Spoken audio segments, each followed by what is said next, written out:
सभी को एक बार फिर से नमस्कार। इस ऑनलाइन क्लास में class 12th mathematics chapter 4 determinant हम लोग डिस्कस कर रहे हैं। अब इस वीडियो में हम लोग इन्वर्स ऑफ मैट्रिक्स के बारे में डिस्कस करेंगे।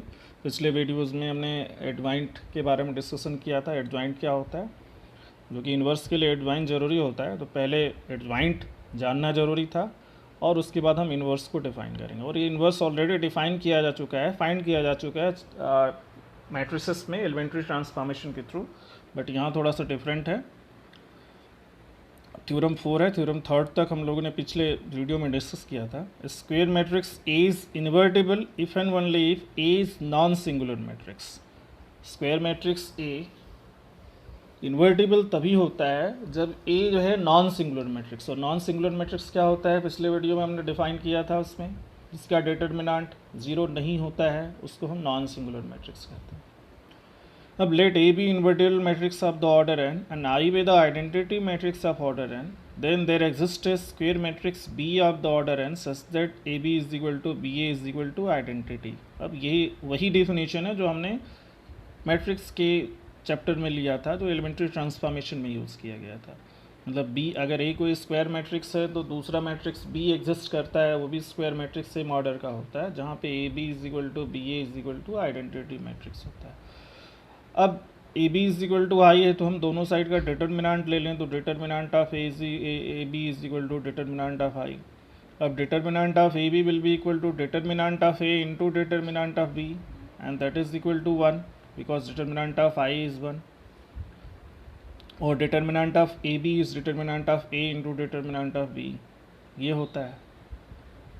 ठीक है, तो इसका मतलब कि यहाँ पे क्या है कि determinant of A determinant of B की वैल्यू 1 आती है। इसका मतलब डिटरमिनेंट ऑफ ए 0 नहीं हो सकता, क्योंकि अगर प्रोडक्ट 1 आ रही है तो दोनों में से कोई भी 0 नहीं होगा, तो that is not equal to 0। ये हमको hence A is non singular. इसका मतलब अगर डिटरमिनेंट 0 नहीं है तो वो नॉन सिंगुलर है। अब conversely let A be a non singular, then determinant of A will not be 0 as per the definition of the non-singular matrix. So in that case we have A into adjoint of A is equal to adjoint of A into A, that is equal to determinant of A into identity matrix. अब यहाँ से देखिए, अगर हम determinant को right side से ला के left side में डिवाइड कर दें तो हमको मिल जाएगा adjoint of A by determinant of A into A, that is identity matrix. तो अभी उस फॉर्म में आ गया B A is equal to I, मतलब प्रोडक्ट जो है आइडेंटिटी आ गया, तो एक दूसरे का इन्वर्स होगा। इसका मतलब ए के साथ जो लेफ्ट में है वो ए का इन्वर्स है। So that means B A B is equal to B A is equal to I हो गया, तो बी की वैल्यू आ गई adjoint of A divided by determinant of A, that is the inverse of A. Thus A is invertible and A inverse is equal to adjoint of A divided by determinant of A. तो देखिए इसका ये derivation भी हो गया कि ये inverse कहाँ से आता है। A inverse is equal to adjoint of A by determinant of A.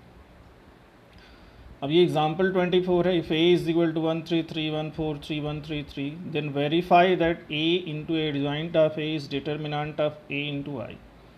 Also find A inverse. अब देखिए सबसे पहले तो हम इसके डिटरमिनेंट की वैल्यू निकालेंगे। जो एक्सपेंशन है इसे फर्स्ट रो के अलॉन्ग इसको एक्सपेंड किया गया है, तो इसकी वैल्यू आ रही 1 जो कि 0 नहीं है, this means A is invertible. अब हमको इन्वर्टिबल है तो इन्वर्स निकालने के लिए या एडजॉइंट निकालने के लिए सारे एलिमेंट का हमको कोफैक्टर निकालना होगा। तो देखिए A11 तो -1 to the power 1 + 1, first row first column को छोड़ दिया तो 4 3 3 4 बच गया, तो 16 - 9 7 हो गया। ये एक एक्सप्लेन करने के लिए आपको कंप्लीट बनाया गया था। इसके बाद A12 A13 ये आप डायरेक्ट अब देखिए 1 2 मतलब पहले माइनस लग गया, क्योंकि -1 टू द पावर 1 + 2 वो -1 का क्यूब नेगेटिव हो जाएगा। अब फर्स्ट रो और सेकंड कॉलम को इसमें हम छोड़ दें तो हमको क्या मिलेगा 1 3 1 4, तो 4 - 3 1 होगा, और पहले जो है इसमें माइनस लगाया तो ये -1 हो गया। इसी तरह सब में आप फाइंड कर सकते हैं, तो इसलिए इसको डायरेक्ट लिखा गया। एक A11 को निकाला गया है ताकि आपको समझ में आए कैसे निकालना, और इसको explain. A11 -1 to the power 1 + 1 मतलब -1 to the power I + j, जो A के साथ सफिक्स होता है, और उस रो और उस कॉलम को छोड़ देते हैं जो A के साथ लिया गया। जैसे A11 है तो फर्स्ट रो और फर्स्ट कॉलम को छोड़ दिया। ये पहले भी आपको एक्सप्लेन करके बताया गया है। इसलिए यहाँ पे कोफैक्टर्स को हमने डायरेक्टली लिख दिया है।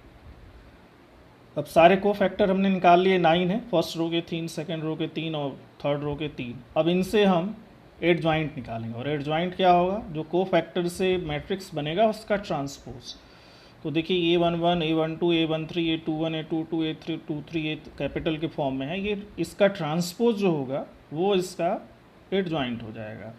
तो ये ट्रांसपोज ऑफ दिस मैट्रिक्स, अब ये कोफैक्टर्स आ रहे हैं, उसका ट्रांसपोज लेने पे ये नीचे आ रहा है 7 -3 -3 -1 1 0 -1 0 1, ये आके यहाँ पे आपको मिलता है एड जॉइंट ऑफ, ये जो हमने टॉप पे लिखा है यहाँ एड जॉइंट ऑफ पे, ये एकदम बॉटम पे जो मैट्रिक्स मिला है वो उसका एड जॉइंट है। और प्रोसेस वही है, सारे कोफैक्टर्स को हमने फाइंड किया, उससे मैट्रिक्स बनाया और फिर उसका ट्रांसपोज ले लिया, उसका एड जॉइंट हो गया। अब देखिए now A into adjoint of A जो हमको फाइंड करना है, तो ए को हमने इसके एडजॉइंट के साथ मल्टीप्लाई किया। अब मल्टीप्लाई करने के बाद देखिए कि 1 0 0 0 1 0 0 0 1 आ गया। अब इसके डिटर्मिनेंट की वैल्यू भी 1 है, तो इसमें से 1 कॉमन लें या 1 मल्टीप्लाई करें, बात वही है। तो अब इसमें डिटर्मिनेंट भी आपने स्टार्टिंग में निकाला था इसका, फिर से आप चेक कर सकते हैं। देखिए इसका डिटर्मिनेंट क्या है, 1 है। तो जब डिटर्मिनेंट 1 है और आइडेंटिटी प्रोडक्ट आता है तो ये डिटर्मिनेंट ऑफ ए इंटू 1 हो गया, ठीक है। अब इसको 1 ये लिया गया है, ये जो फाइनल प्रोडक्ट है determinant of A into I. अब इन्वर्स निकालना है, तो ए इन्वर्स क्या होगा, adjoint of A divided by determinant of A. तो अब डिटर्मिनेंट ऑफ ए की वैल्यू 1 है, तो ये एडजॉइंट लिख दिया गया, तो इसका एडजॉइंट ही यहाँ पे इन्वर्स भी हो गया, क्योंकि डिटर्मिनेंट 1 ही है, तो डिवीज़न में कोई फ़र्क नहीं पड़ेगा, ठीक है। तो ये यहाँ से आपने वेरीफाई भी कर लिया। देखिए कि ए जो वेरिफिकेशन था, क्या वेरीफाई करना था इसमें, A into adjoint of A is equal to determinant of A is equal to I. तो ये लास्ट में आपने इसको वेरीफाई किया और फिर यहाँ से इसका इन्वर्स भी निकाला, ये यहाँ वेरीफाई होता है और ये इसका इन्वर्स हो गया। एग्जाम्पल 25 देखिए, if A is equal to 2 3 1 minus 4, B is equal to 1 minus 2 minus 1 3, then verify that A B whole inverse is equal to B inverse A inverse. तो सबसे पहले यहाँ तो प्रोडक्ट निकालेंगे, जो कि इसके प्रोडक्ट का भी इन्वर्स निकालना है। तो ये इंटू बी हो गया, जो कि माइनस, अब मल्टीप्लिकेशन मैट्रिक्स का वेल नोन है, आप अच्छे से प्रैक्टिस कर चुके हैं। तो -1 5 5 माइनस 4 14 आ गया। अब इसका डिटर्मिनेंट जो है, डिटर्मिनेंट क्या होगा, 14 माइनस 25 जो कि -11 हो गया, नॉट इक्वल टू 0। इसका मतलब ए बी का होल इन्वर्स एग्जिस्ट करता है, और ए बी का होल इन्वर्स क्या होगा, 1 upon determinant of A B into adjoint of A B. Adjoint कैसे निकाला जाता है ये आपको बताया गया है, ठीक है। मतलब जो डायगोनल एलिमेंट हो उनको इंटरचेंज कर दीजिए, तो -1 माइनस 14 उलट के -14 -1 हो गया, और जो नॉन डायगोनल एलिमेंट हो उनके साइन को बदल दिया गया। तो ये -1 अपॉन 11 -14 -5 -5 -1 आ गया, फिर माइनस से अंदर मल्टीप्लाई करके ये आ गया इसका ए बी होल इन्वर्स, इसको हमने 1 लिया। अब अगर हम ए का डिटर्मिनेंट निकालें, देखें तो -8 -3 ये -11 हो जाएगा। बी का डिटर्मिनेंट निकालें तो 3 -2 1 हो जाएगा, और दोनों ही नॉन ज़ीरो हैं तो दोनों ही इन्वर्टिबल हैं।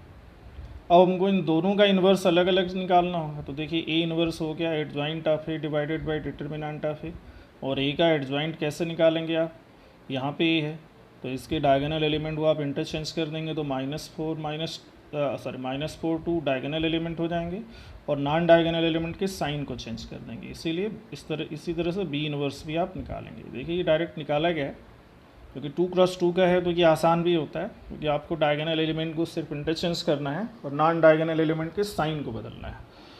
तो देखिए ए इन्वर्स और ये बी इन्वर्स हो गया। अब हमको निकालना है B inverse into A inverse. तो B inverse into A inverse, देखिए ये प्रोडक्ट हो गया, तो ये वही आ गया जो 1 में था, ये 2 है, 1 को आप देखिए यहाँ 1 है, देखिए 1/11 14 5 5 1, और ये 2 है 1/11 14 5 5 1।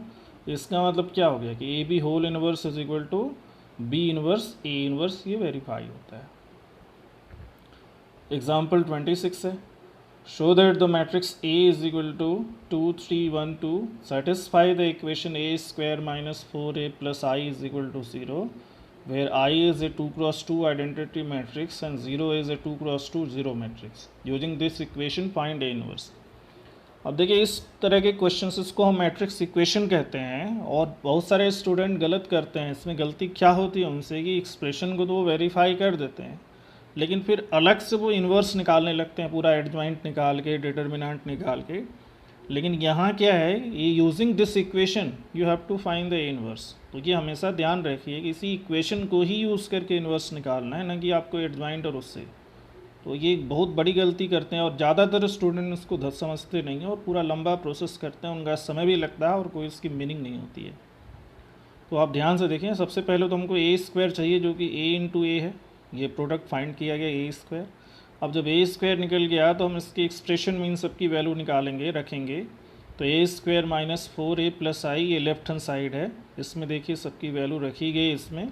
तो सॉल्व करने पे ये 0 0 0 0 आ गया, मीन्स 2 क्रॉस 2 का 0 मैट्रिक्स आ गया। तो वेरिफिकेशन वाला पार्ट यहाँ से पूरा हो गया, सेटिस्फाई कर रहा है। अब इससे हमको इन्वर्स निकालना है। तो A inverse minus 4a plus I is equal to 0। तो A square is equal to A into A minus 4a, that is minus A. अब इसमें अगर हम पोस्ट मल्टीप्लाई कर दें ए इन्वर्स, या प्री मल्टीप्लाई भी कर दें, क्योंकि स्क्वायर मैट्रिक्स से तो कोई फ़र्क नहीं पड़ेगा। तो यहाँ post multiplying by A inverse, अब यहाँ ए इंटू ए इन्वर्स, ये एसोसिएटिव रूल अप्लाई किया, minus 4a into A inverse that is equal to minus I into A inverse. तो ए इंटू ए इन्वर्स जो है वो आइडेंटिटी हो जाएगा। तो पहला ए आई हो गया, फिर माइनस 4i, और that is equal to minus A inverse. तो ए इन्वर्स क्या हो जाएगा, 4i माइनस ए।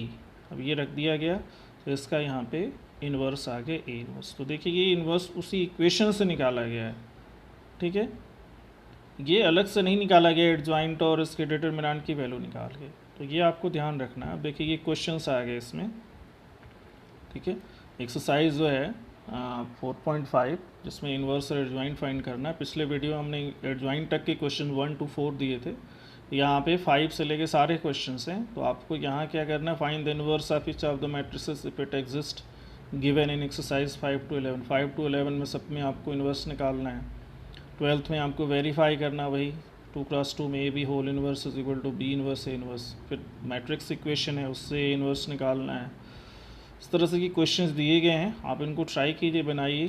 फिर नेक्स्ट वीडियोस में इस पूरे एक्सरसाइज के सोल्यूशन हम लाएंगे, आपके साथ डिस्कस करेंगे। But before that you have to solve these, try to understand the topic, then solve the questions, ठीक है। जितने भी टॉपिक्स बताए गए हैं यहाँ पे मोस्टली इन्वर्स को ही डिस्कस किया गया है with the help of adjoint, ठीक है। तो ये सभी चीज़ें आपको ध्यान से देखना है, पढ़ना है, समझना है, और फिर इसको ट्राई करना है एक्सरसाइज को, ठीक है। मुझे उम्मीद है कि ये आपको समझ में आया होगा कि किसी भी मैट्रिक्स का इन्वर्स कैसे हम फाइंड करते हैं। आसान भी है, एडजॉइंट आपने फाइंड कर लिया तो इन्वर्स आप फाइंड कर लेंगे ईजिली, ठीक है। ये सब देखिए, ये इस डेफिनेशन है इन्वर्स का, ठीक है। तो फिर नेक्स्ट वीडियो का इंतज़ार कीजिए, जिसमें हम एक्सरसाइज 4.5 को सॉल्व करेंगे और डिस्कस करेंगे उसके सॉल्यूशंस को। तो थैंक यू वेरी मच।